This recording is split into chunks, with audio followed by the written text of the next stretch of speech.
ಮಾಡೋದು ಸೂಕ್ತ ಅಂತ ಹೇಳಿ ನಾನು ತಮ್ಮ ಸಲಹೆ ಮಾಡ್ತಾ ಇದ್ದೆ. ಬಸಂತ ಬೇಲಿ ಒಂದೇ ನಿಮಿಷದ ಬೇಗ ಮುಗಿಸಿ. ಮಾನ್ಯ ಅಧ್ಯಕ್ಷರೇ, ನಾನು ಒಬ್ಬ ಪೌರ ಕಾರ್ಮಿಕ, ನಮ್ಮಮ್ಮ ಹನುಮಕ್ಕ ಪೌರ ಕಾರ್ಮಿಕ, ನಮ್ಮಪ್ಪ ಸಂಗಪ್ಪ ಪೌರ ಕಾರ್ಮಿಕ, ಗಾಂಧಿನಗರ, ದಾವಣಗೆರೆ, ಆಜಾದ್ ನಗರ, ಅಬ್ದುಲ್ ಜಬ್ಬಾರ್ ಮನೆ ಹತ್ರ ನಾವು ಕಸ ಹೊಡೆಯೋಕೆ ಹೋಗಿದ್ದು ಬೆಳಿಗ್ಗೆ 5 ಗಂಟೆಗೆ ಎದ್ದು ನಾನು ನಮ್ಮ ಅಮ್ಮನ ಜೊತೆಗೆ.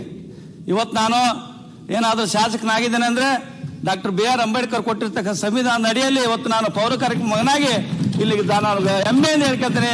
ಒಬ್ಬ ಪೌರ ಕಾರ್ಮಿಕ ಮಗ ಕಸ ಹೊಡೆದು ಇಲ್ಲಿ ಬಂದು ಶಾಸಕನಾಗಿದೆ ಅಂದ್ರೆ ನಮ್ಮ ಅಪ್ಪ ಅಮ್ಮ ದುಡಿದಂತಕ್ಕಂಥ ಶ್ರಮದಿಂದ ನಾನು ಇಲ್ಲಿ ಬಂದಿದ್ದೀನಿ. ಇವತ್ತು ನಮ್ಮ ಪೌರ ಕಾರ್ಮಿಕರ ರಕ್ಷಣೆಯನ್ನ ಸರ್ಕಾರಗಳು ಮಾಡಬೇಕು. ಪೌರ ಕಾರ್ಮಿಕರಿಗೆ ಹಗಲು ಧೋರಣೆ ಆಗ್ತಾ ಇದೆ, ಹಗಲು ಧೋರಣೆ ಮಾಡ್ತಾ ಇದ್ದಾರೆ ಕಾಂಟ್ರಾಕ್ಟ್ದಾರು ಪೌರ ಕಾರ್ಮಿಕರಿಗೆ. ಅದರಿಂದ ಹಿಂದೆ ಸಿದ್ದರಾಮಯ್ಯ ಒಂದು ಸೆಕೆಂಡ್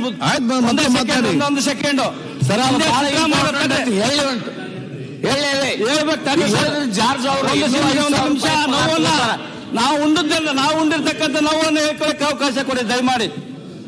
ಇವತ್ತು ಹಗಲು ಧೋರಣೆ ನಡೀತಾ ಇದೆ. ಗುತ್ತಿಗೆ ಆಧಾರದ ಮೇಲೆ ಇವತ್ತೇನು ನೇಮಕ ಮಾಡಿರ್ತಕ್ಕಂಥ ಏನು ಕಾಂಟ್ರಾಕ್ಟ್ದಾರ ಇರಲ್ಲ, ಇವತ್ತು ಹಗಲು ಧೋರಣೆ, ಇವತ್ತೇನು ಟೆರರಿಸ್ಟ್ ಟೈಪ್ ಆ ರೀತಿ ನಡೀತಾ ಇದೆ. ಆ ರೀತಿ ಪೌರ ಕಾರ್ಮಿಕರನ್ನ ರಕ್ತ ಇರ್ತಕ್ಕಂಥ ಕೆಲಸ ಈ ರಾಜ್ಯದಲ್ಲಿ ನಡೀತದೆ. ಅದಕ್ಕೇನಾದ್ರೂ ಮೊದಲನೇ ಹೆಜ್ಜೆ ಇಟ್ಟಿರ್ತಕ್ಕಂಥದ್ದು ಸಿದ್ದರಾಮಯ್ಯನವರು ಇಡೀ ಮಹಾನಗರ ಪಾಲಿಕೆಯಲ್ಲಿ ಬೆಂಗಳೂರು ಮಹಾನಗರ ಪಾಲಿಕೆಯಲ್ಲಿ ಇಡೀ 10,000 ಜನನೇ ಟೆಂಡರ್ ಕರೆದು ನೋಟಿಫಿಕೇಶನ್ ಮಾಡಿ ಪೌರ ಕಾರ್ಮಿಕರು ನೇಮಕ ಮಾಡ್ಕೊಂಡು ಹೋಗಿದ್ರು. ಇದೇ ಪೌರ ಕಾರ್ಮಿಕರು 25 ವರ್ಷ ಅಲ್ಲಿ ದಿನಗೂಲಿಯಾಗಿ ನೌಕರಿ ಮಾಡ್ತಾ ಇದ್ರು, ಅವ್ರನ್ನೇ ನೇಮಕ ಮಾಡಲಿಲ್ಲ. ಆಗ ಆಂಜನೇಯರು ಸಂಬಂಧಪಟ್ಟಂತ ಸಿದ್ದರಾಮಯ್ಯವರಿಗೆ ಆದೇಶ ಮಾಡಿಸಿ ಏನ್ ಟೆಂಡರ್ ಏನು ಪ್ರಕ್ರಿಯೆ ಮಾಡಿದ್ರಲ್ಲ ಟೆಂಡರ್ ಅನ್ನ ಅದನ್ನ ವಜಾಗೊಳಿಸಿ ಅವರೆಲ್ಲರಿಗೆ ಕಾಯಂಬಾಗಿ ನೌಕರಿಯನ್ನು ಕೊಟ್ಟಿರ್ತಕ್ಕಂಥ ಸಿದ್ದರಾಮಯ್ಯ ಆ ಸಂದರ್ಭದಲ್ಲಿ ಇವತ್ತು 35-40 ಸಾವಿರ ರೂಪಾಯಿ ಸಂಬಳ ತಗೊಂತ ಇದ್ರೆ ಇನ್ನು 30-40 ಜನ ಪೌರ ಕಾರ್ಮಿಕರು ಇನ್ನೂ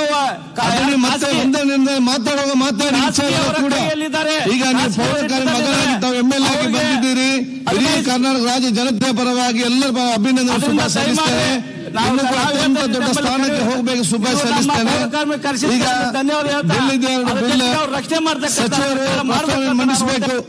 ಸಚಿವ ಪ್ರಸ್ತಾವನೆ ಮಂಡಿಸಬೇಕು.